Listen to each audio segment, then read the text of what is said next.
Hello friends. आज का हमारा टॉपिक है वेस्टिजियल साइड बैंड मॉड्यूलेशन। ठीक है, इसको हम वीएसबी बोलते हैं। आज हम बात करेंगे वेस्टिजियल साइड बैंड मॉड्यूलेशन होता क्या है, इसमें क्या बैंड इसकी क्या बैंडविड्थ होती है, क्या इसके एप्लीकेशंस हैं, क्या इसके एडवांटेज हैं, क्या इसके डिसएडवांटेज हैं। तो ठीक है, हम धीरे धीरे आगे बढ़ते हैं। हमने इससे पहले एसएसबी पढ़ा था।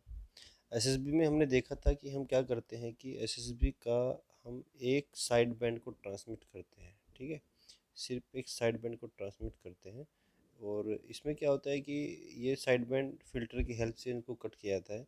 तो कभी कभी क्या होता है कि फिल्टर बैंड पास जो फिल्टर होता है वो प्रॉपरली वर्क नहीं करता, और उसकी वजह से क्या होता है कि कुछ इसमें जब at the end receiver and जब डिमोडुलेट करते हैं तो यहाँ पर प्रॉपर वर्क शार्पनेस सही से होने की वजह से कुछ इन्फॉर्मेशन लॉस्ट हो जाती है। ठीक है, तो इस प्रॉब्लम को ओवरकम करने के लिए क्या करते हैं कि नई टेक्निक बनाई जाती है, जो कि एक तरह से एसएसबी और टीएसबी दोनों का दोनों का एक तरह से कंप्रोमाइज़ होता है, कंप्रोमाइज़ वर्जन होता है। डीएसबी और एसएसबी का कंप्रोमाइज़ वर्जन होता है, जिसको बोलते हैं वीएसबी। इसमें क्या होता है कि इसका नाम है, जैसे कि हमारा टॉपिक है वेस्टिजियल। ठीक है, वेस्टिजियल वर्ड का मीनिंग होता है ए पार्ट, है ना।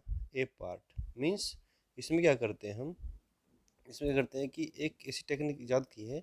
उसमें क्या करते हैं कि जैसे हमारा एसएसबी में तो सिर्फ एक साइड बैंड जाता है ना, और डीएसबी में दोनों साइड बैंड जाते हैं। तो वेस्टिजियल साइड बैंड में क्या होता है कि एक साइड बैंड तो पूरा जाता है, लेकिन दूसरे साइड बैंड का कुछ पार्ट, है ना, कुछ पार्ट मीन्स ये पूरा साइड बैंड ना होके इसका कुछ पार्ट ट्रांसमिट होता है। इसको हम बोलते हैं वेस्टिजियल साइड बैंड। ठीक है, तो ये होता है आपका वेस्टिजियल साइड बैंड। ठीक है, इसमें क्या होता है कि अगर आपका ये बैंडविड्थ आपका एफसी है और ये एफसी प्लस एफएम है। ठीक है, तो ये आपका यहाँ पर एफसी, ये जो बैंडविड्थ होगी F C minus F B होगी एक तरह से। ठीक है ना, एफ बी मान लीजिए, क्योंकि ये जो बैंडविड्थ है ये पूरा एफ एम ना होके कुछ पार्ट, छोटा सा पार्ट, ठीक है, एफ बी बैंडविड्थ का पार्ट इसमें ऐड किया जाता है। इसको हम बोलते हैं वेस्टिजियल पार्ट। ठीक है, वेस्टिजियल, इसको वेस्टिजियल वर्ड का ही मीनिंग एक पार्ट होता है। ठीक है, तो ए पार्ट ऑफ अनदर बैंड, तो इसको हम ट्रांसमिट करते हैं। तो जो एस एस बी की प्रॉब्लम आ रही थी उसको ओवरकम करने के लिए जो मॉड्यूलेशन टेक्निक यूज़ की गई है दैट इज़ वीएसबी। तो ये था आपका vestigial side band suppressed carrier. ठीक है ना, सुप्रेस्ड कैरियर। तो इस तरह से जो एसएसबी में एक प्रॉब्लम थी, पॉसिबिलिटीज थी इंटरफेरेंस होने की, वो प्रॉब्लम इसमें ओवरकम हो जाती है। ठीक है, नाउ बैंडविड्थ की बात करते हैं।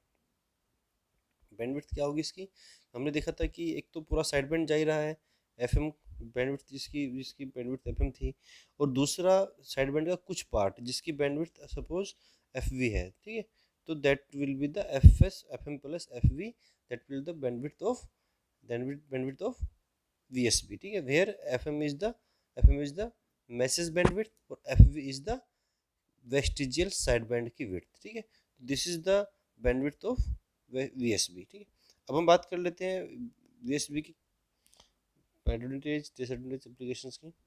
तो these are the benefits advantage of VSB. High efficient होता है, मतलब एफिशिएंसी अच्छी होती है एसएसबी और डीएसबी कंपैरिजन में। बैंडविड्थ कम होती है डीएसबी से, और वीएसबी से थोड़ा एसएसबी से थोड़ी ज़्यादा बैंडविड्थ होती है। Filter design is easy as high accuracy is not needed.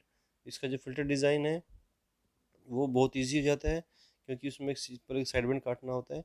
और जबकि जो हमारा एसएसबी होता था उसमें फ़िल्टर का डिज़ाइन बहुत मुश्किल होता है डिज़ाइन करना, क्योंकि उसमें एक शार्पनेस बहुत अच्छी चाहिए होती है फिल्टर उसका जो साइड बैंड काटने के लिए। ठीक है, the transmission of low frequency component is possible without difficulty, possesses good face characteristics. So these are the benefits or disadvantage of VSB. What are the disadvantages? Disadvantage क्या होता है कि बैंडविड्थ वैन इसकी जो बैंडविड्थ होती है SSB थोड़ी ज़्यादा हो जाती है, ये एक आपका एक तरह से डिसएडवांटेज हो गया। इसका डिमोडुलेशन थोड़ा कॉम्प्लेक्स होता है इसका वीएसबी का। तो these are the two disadvantage of VSB. ठीक है, हम बात कर लेते हैं what are the applications. Applications इसके क्या होता है कि आजकल ये मोस्टली टीवी में यूज़ होता है। तो the most prominent and standard applications of VSB is for the transmission of television signal. Also, this is the most convenient and efficient technique when bandwidth usage is considered. ठीक है ना, तो ये mostly जो television signal को transmit करने में ही use होता है। तो ये था हमारा एसएसबी सिग्नल कि क्या होता है, वीएसबी सिग्नल होता क्या है, क्या उसकी बैंडविड्थ होती है, उसकी क्या एप्लीकेशंस हैं, क्या उसके एडवांटेज हैं, क्या डिसएडवांटेज हैं। तो नेक्स्ट टॉपिक के लिए आप प्लीज़ सब्सक्राइब माई चैनल, ठीक है। और कम्युनिकेशंस, आईटी एंड एआईएम और अदर इलेक्ट्रॉनिक्स इंजीनियरिंग के जितने सब्जेक्ट्स हैं पे मैं एक धीरे धीरे करके लेक्चर्स डाल रहा हूँ। तो अदर अपडेशन के लिए आप नोटिफिकेशन को ऑन कीजिए और मेरे चैनल को सब्सक्राइब कीजिए। Thank you.